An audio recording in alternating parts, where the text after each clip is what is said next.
Hey everybody, it's Angie and welcome to Hot and Flashy. Today's video is going to be a Q&A video. Thank you everyone who submitted your questions. I asked you guys on Instagram last week to send me your questions, and boy did you. There were a lot of really good ones on here, so we're going to go over them today. You know, I'm always working to answer all of your questions, but there is so much social media that it's hard for me to keep up between the YouTube channel, the Instagram, DMs, Facebook, my blog, and emails. Oh my gosh, I am like overrun with questions to answer. So I try to get to them all. I try to answer them personally, and I love answering them. I love my interactions with you guys, but I can't answer them all. So I figured a format like this might be easy. If there are a lot of questions in common, which there seem to be, then we could get to them that way. So the first question is from Maureen B. Blanchard. She says, "Hey Angie, I follow your skincare routine so similarly, and many products have become a staple that I can't live without." That is great to hear, Maureen. I love that. So thank you. Well, thank you. How about telling us, if you had to only use 5 things every day for the best efficacy, what would you keep? It's a hard one, I know. Yes, it is a hard one, Maureen, but it really isn't that hard. It's pretty easy. Number 1 would be sunscreen. You know, me and the sunscreen. I feel like if I had used sunscreen when I was younger, I might not even have to use the other 4 of the 5 things that I'm about to mention, but because I have so much sun damage that I have to try to be undoing that now. And I think that if you just don't damage your skin in the first place, it can stay a lot younger looking a lot longer. So definitely sunscreen, number 1. If you do have sun damage, then the number 2 thing I would say is a prescription retinoid. You know, a lot of people would just say a retinol, any retinol, but no, I think a prescription retinoid is really the way to go, especially if you do have a lot of sun damage, or you are older and you already have wrinkles and stuff, or lack of firmness. It will really help to firm and plump your skin and kind of fill out some of your wrinkles and turn back the hands of time. It is the gold standard for a reason, and it's not the same as an over-the-counter retinol as much as people want to say that it is. It's like 10 times stronger, and that means it can have side effects, but you know, you need to just figure out how to work it so that you don't get the side effects. And of course, I have videos on all this stuff, which I'll link up here, and I'll put some in the information box below the video so I don't have to spend too much time on that kind of technical details. Then the third one is antioxidants, specifically vitamin C in the form of L-ascorbic acid. I know I am a very specific person. I'm very picky. I'm not just going to say, oh, use any old vitamin C serum or any old vitamin C thing, because they're not all the same. And you will find that out if you watch my ingredients series, in which I explain all this stuff in very great detail, because I love to talk about skincare. So antioxidants, so there's vitamin C would be my number 1 antioxidant, but there are so many other ones that I love, like niacinamide and green tea. Then is that 3? Then number 4 would be the alpha hydroxy acids. If you can use glycolic, great. If you can't, then go to lactic. If you can't use lactic, try malic. There are a ton of really good ones, and you should be able to find something to work into your skincare routine.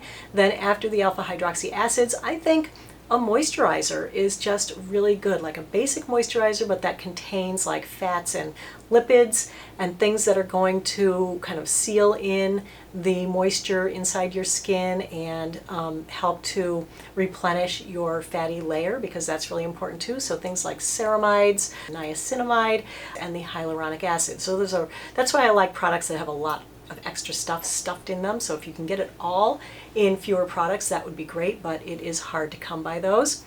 Okay, so let's move on to the next question. The next question is from Liz Wilson Walker. Thanks for your question, Liz. She says, "I love your videos." Well, thank you. "I've started many new routines from your suggestions. I love your honesty. Can you show us how you sleep on your back with the wedge? I've started sleeping on my back recently and could use more tips. Thanks for all you do and keep up the good work."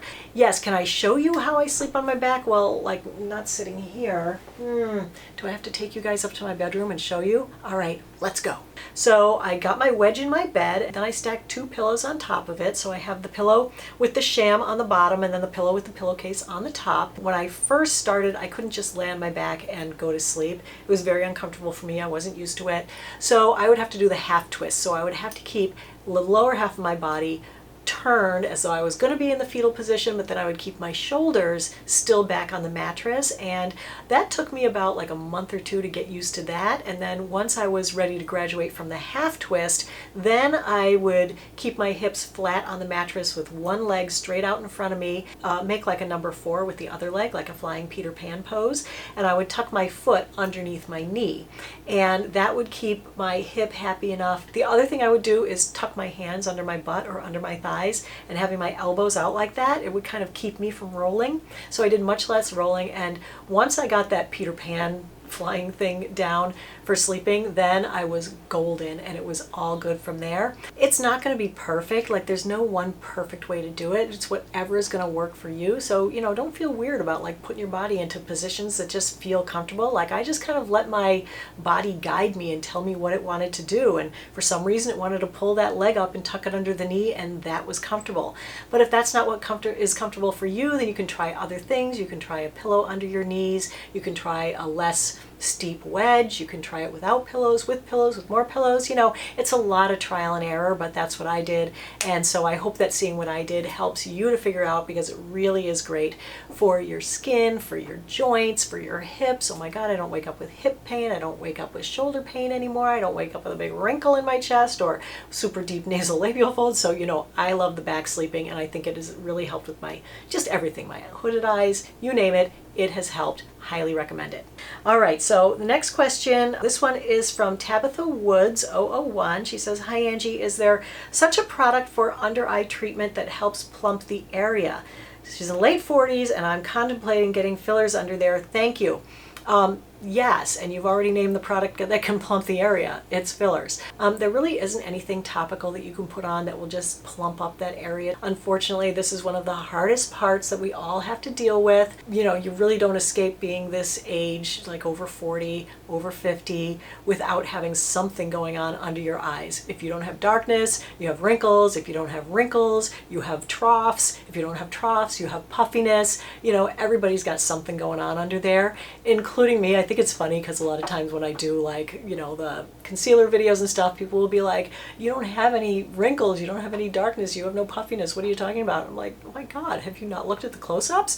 I got plenty going on under there. I don't have a lot of puffiness, I don't have a lot of darkness, but I do have plenty of wrinkles, and I have big whopper tear troughs. So I am actually with you, Tabitha. I'm thinking of getting filler under there. Topically, no, I don't really think there's anything. I mean, I don't know everything. There could be, and maybe someone else knows. If you know of something that can puff that area up, leave it in the comments below, but I don't really think there is. I think filler is the way to go. What a lot of other people asked about was depuffing the under eye area, or what concealers are best for the under eye area. Apparently a lot of us older, more mature women are having problems with our under eyes. As far as depuffing, I think the best thing for that really is sleeping on your back. It's also the best thing for any darkness that you might have under there, because as we sleep during the night, like blood and fluids and gross, as things pool underneath our eyes, and that's kind of what makes the darkness and a lot of the puffiness.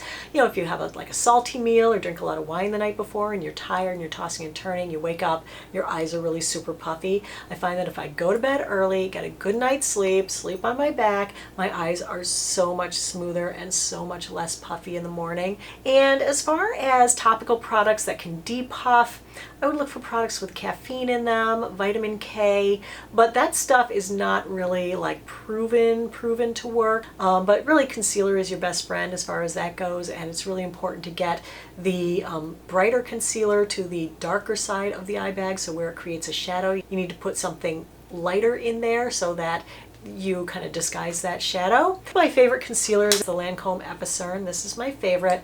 And then the other two were Maybelline Instant Age Rewind and Tarte Shape Tape, but I do find this one to be a little bit drying, makes my wrinkles look a little bit bigger. If you have darkness under your eyes and that's your problem, I would say the Maybelline or the Tarte Shape Tape are going to be the best.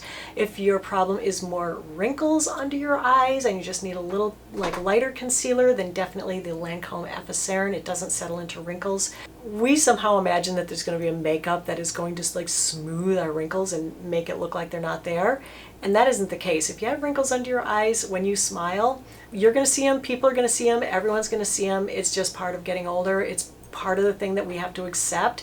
It's one of the hardest parts of getting older. Like, the thing about your wrinkles is you're focused on them so much because you're looking at a still picture or you're smiling and looking at yourself in the mirror. But really, the way your eyes crinkle up when you smile, it's very brief, it's very fleeting. It wrinkles up and then it flattens back out. And that's really what you want to look for in a concealer, is one that flattens back out and doesn't leave like dark creases that you can see from a distance. So all these three do that. They flatten back out fairly well. Using a primer under there also helps. I think the one that I like the best out of everything is the Laura Mercier foundation primer. I just put a dab of that underneath here before I put on my concealer. I let it set and then I put on my concealer. And I gotta tell you, the less concealer you can use, the better. I use a primer, then an under eye concealer, then I set it with powder. I know a lot of people our age don't like to use powder because they think it makes the wrinkles look worse. I think it makes them look better. I think in my video where I took pictures, they all look better at the end of the day on the eye that I used the powder, because it set the makeup and it kept it from creasing more. And where I didn't have those creases in it, you couldn't see my wrinkles when I wasn't smiling. If you do have wrinkles there and you want to try to get rid of them, I would say like a really localized lasering would be the way to go. Something like that, or filler. Those in-office procedures are the best things to do. Anything topically, you know, it can help a little bit, but it's not going to be like, oh my God, I have no wrinkles. I mean, I've been using the New Face and the Retin-A for five years on the Retin-A, a year on the New Face. I still have under eye wrinkles. I still have crow's feet. They need Botox currently, and even when you get your crow's feet Botoxed, they can't do under your eyes, so it doesn't do anything for under there. So that area is just tough. So just know that you're not alone. We all have the same things going on under there. Even the celebrities have under eye wrinkles because it is the hardest area on the body to treat. So okay, that was it for that one. Let's move on to the next question, which is from Marcia Mowry, who wants to know if there's a substantial difference in vitamin C products. She's using the Timeless one that I recommend, but the nurse where she just went for an IPL for dark spots on her face said the SkinCeuticals product were far superior. It's also $165. She doesn't think she wants to spend that much. What do you think? Yeah, obviously, if I thought that I was not getting the absolute best in vitamin C by using the Timeless, I probably wouldn't use it. But I know enough about the chemistry to make skincare products, the ingredients that go in them, from my dad, who is a chemist, by the way, in the personal care industry for his entire career. So, you know, my thing about especially vitamin C serums and things that you have to formulate it just right to get it to work is that for something like that where it's going to oxidize, you don't want to spend a lot of money on it. L-ascorbic acid is L-ascorbic acid, whether it's in a Timeless for $24.95 or if it's in a SkinCeuticals for $165. It is all the same. It's a white powder that you mix with water to make a serum. Now, the reason SkinCeuticals can charge $165 for it is because they were the first. They were the original. Back when they were the only game in town, the only product that offered it, formulated correctly at the right pH, with the right amount in there that could actually make a change in your skin, then they could charge whatever they wanted. Well, since then, 10, 15 years has gone by and their patent has expired and other people can make it now.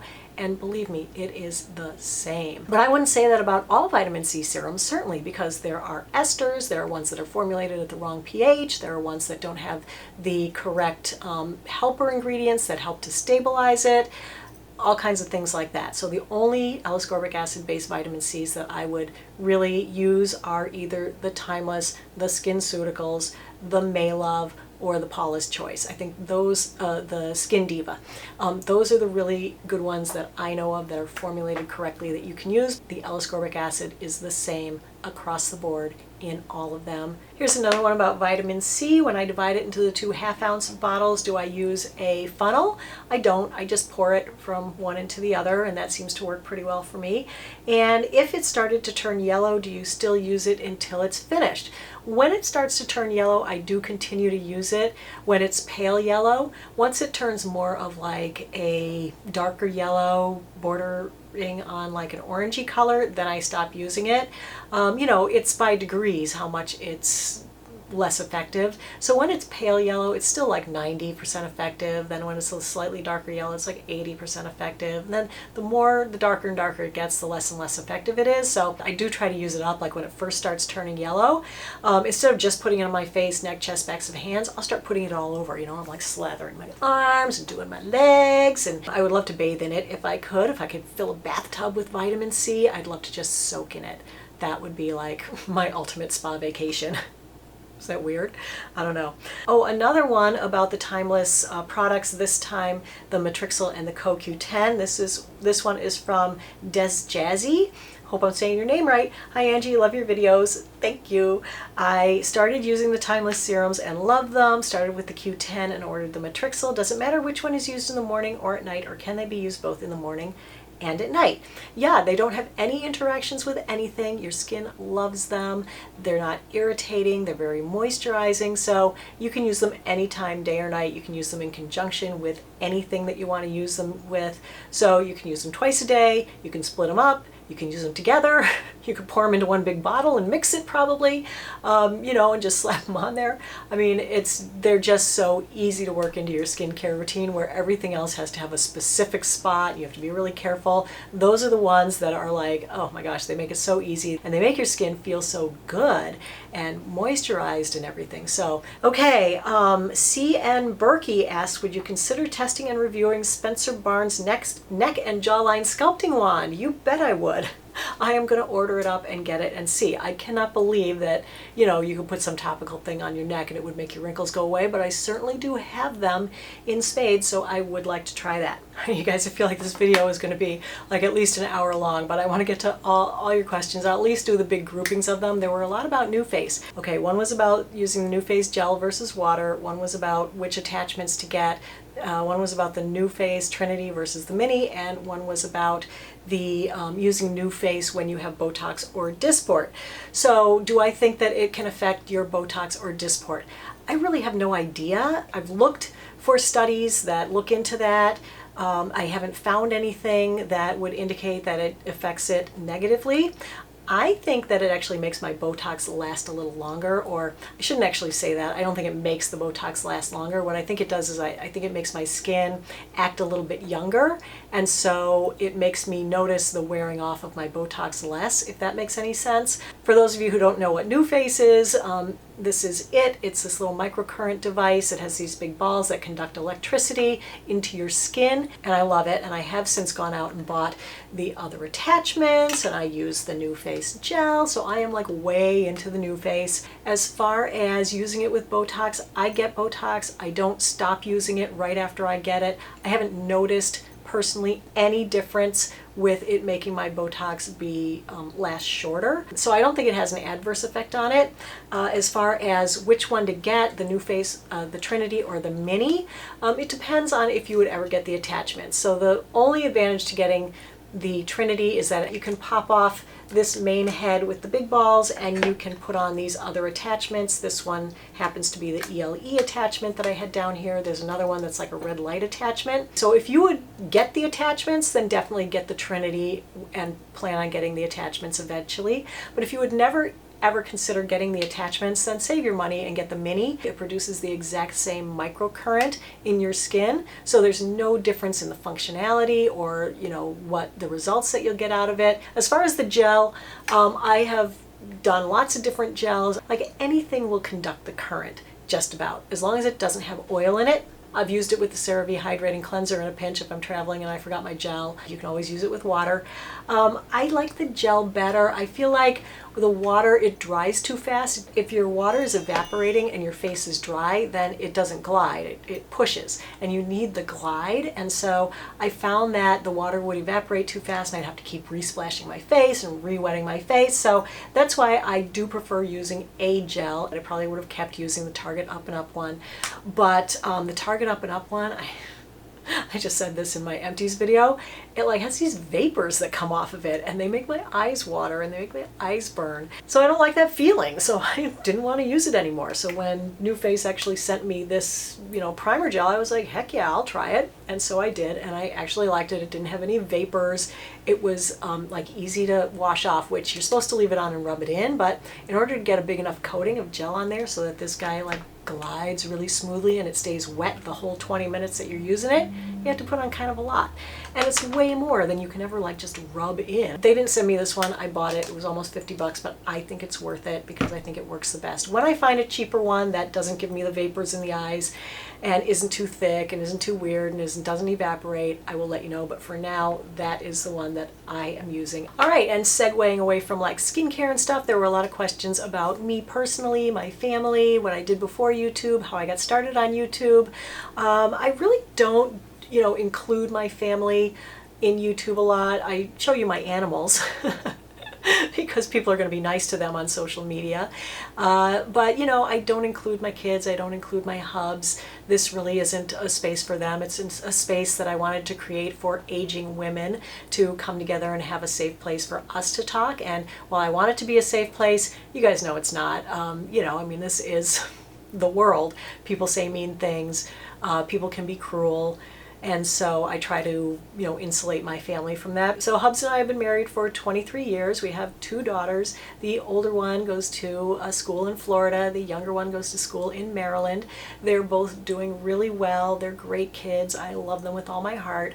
I think probably the hardest thing I ever had to go through so far in my life was, letting them, like I had a choice, but, boink, putting them out into the world, not having them here in my nest anymore. It was really hard. It still is really hard. Like, it's the end of the summer. I'm driving my older daughter to the airport tomorrow to head back to Miami. The younger one will leave on Wednesday. So if your kids have gone off to school, you know what it feels like every summer. It's like, oh, you miss them so much again. I was a stay-at-home mom for 15 years before I started my channel. I had been a graphic designer in my life before that. I had a career going for like 15 years. And then I had my 2 kids, and when my oldest one was like 2 and the little one was born, I left my job. I had been working from home a couple days a week. I got a new boss who didn't want me working from home. I had a new baby. I didn't want to leave her. So that kind of blew up. So I left that company. I had always planned on freelancing because I was a graphic designer. And so I did a little bit of freelancing here and there. I did keep my skills up so that I could get back into it someday. I always was learning new things at home on my computer. That's where I learned to edit video and to do motion graphics and stuff. So that's kind of why my videos have the layering of pieces and the type and all the stuff, because I knew how to do that from my graphic design career. Or if I didn't know how to do that back then, I learned it over the 15 years that I was a stay-at-home mom mainly and doing a little bit of freelance. So I'm kind of self-taught on, that stuff, but it's fascinating to me. It kind of comes second nature. So that was kind of the easier part of doing the job. And then the harder part, as you guys know, was just putting myself out here and talking to you guys, because I'm not an extroverted person by nature. But the reason I started my channel is because there were things that I wanted to see on YouTube. I wanted to see a mature woman do anti-aging stuff and show what it actually looked like. I wanted to see up-close pictures. I wanted to see good before and afters. I wanted to see somebody that I felt like I could trust to give me the real inside skinny on what was going on. I looked, I didn't see that much of it, and I thought, well, this is a void I can fill. And so the first video I made, I was going to get an IPL treatment, and I had looked online for IPL treatments being done on people my age, and there were 0. There were all people who were 30 and under who were having them done. I'm like, wait, why are they getting them done? They don't need them. They don't have any wrinkles or age spots. So that was my first video. I did it on the IPL. The quality is horrible. I am so awkward talking to you guys because you guys weren't you guys then. You guys were me sitting in a room talking to a camera, which was the weirdest thing. But then, as people started joining in and we started chatting and I started recognizing profile pictures and, learning who people were that were coming along and learning who my viewers were and kind of, finding my tribe, it got easier and easier. And it was less like I was talking to a camera and more like I was actually talking to you. And so that's kind of what I think about when I'm making my videos, is who I'm talking to, and I always keep in the back of mind me. back then, what I wanted to see. And so those are the videos that I want to continue to make, are the videos that I want to see. So I don't want somebody to bullshit me and tell me that something's going to work when it really isn't.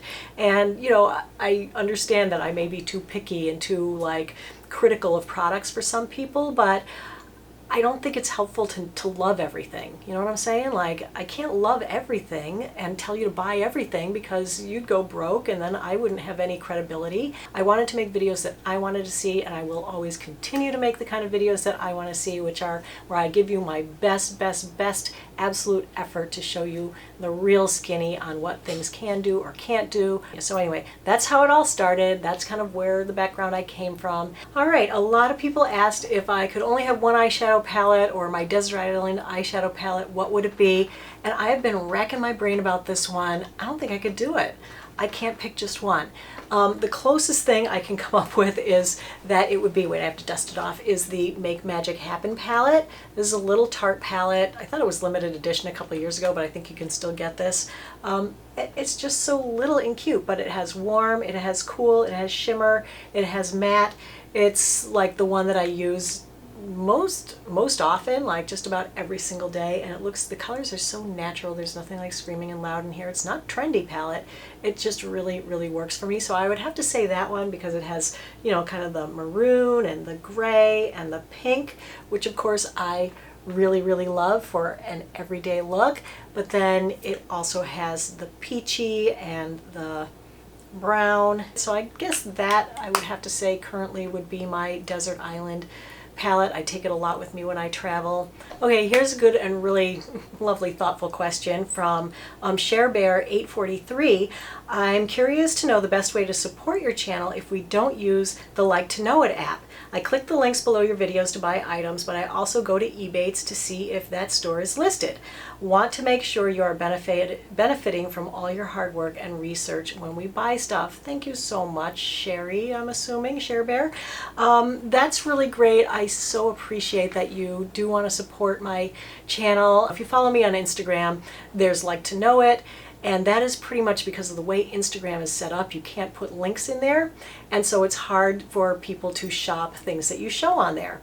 Unlike YouTube, where you can put links in the info box and then people can choose to use your links or not. But with the Like to Know It app, I think that personally I do agree, like taking the screenshot is kind of a pain in the butt. Like, who wants to do that and then have a bunch of pictures of me on like your phone? But the best way for me, you know, to tell you to use Like to Know It is to download the Like to Know It app and just follow me in the app. That is so much easier. So if you really don't want to use the Like to Know It, but you just want to know where the item is from, I will usually put the name of the store attached to the photo. You know, I don't even know what this is called, but anyway, if you single tap the photo, like here's one that I did a while ago, if you single tap it, all those little things come up, and that tells you where I got things. So the handbag, it has a little thing that points to Nordstrom. The jumpsuit is from Urban Outfitters, and then you can just go and search it there yourself. I mean, I won't make any commission off of that. The only way for me to make a commission off of it is for you to shop it through Like to Know It. Sometimes I will feature something in a story, and then that has a swipe up link, and you can do that. You know, you can support me by liking my videos. You can support me by subscribing and hitting the notification bell, because that helps them to be shown more to other people, kind of grow the audience. That's a way that you can support my channel. You can follow me on Blog Lovin'. There are a few different ways to like follow me on different social media. You can go over to my Facebook page and give the Facebook page a like. So that all helps me to just gain more viewers, and that's a way that you can support me. But I really appreciate that you know, want to be able to buy things through my links. But if Like to Know it's just too much of a pain, then don't worry about it. But let me know if you do want me to do the swipe up thing, if that would be helpful for you. All right, so let's leave it there. I feel like I've been talking for like 2 hours because I made a video before this one, and I'm super hungry and I'm super thirsty, and I'm sure my animals are outside the door because they're hungry too. So yeah, so that'll be it for today's video. Thank you so much for your questions. They were fascinating. I love spending the time with you just answering them. I would like to be able to do a live someday. If you want to see a YouTube live or an Instagram live, give this video a thumbs up, then I will know that you want it and we can chat a little more in person. And so thanks for watching and thanks for your questions. So take care everybody, and I will see you in the next video. Bye-bye.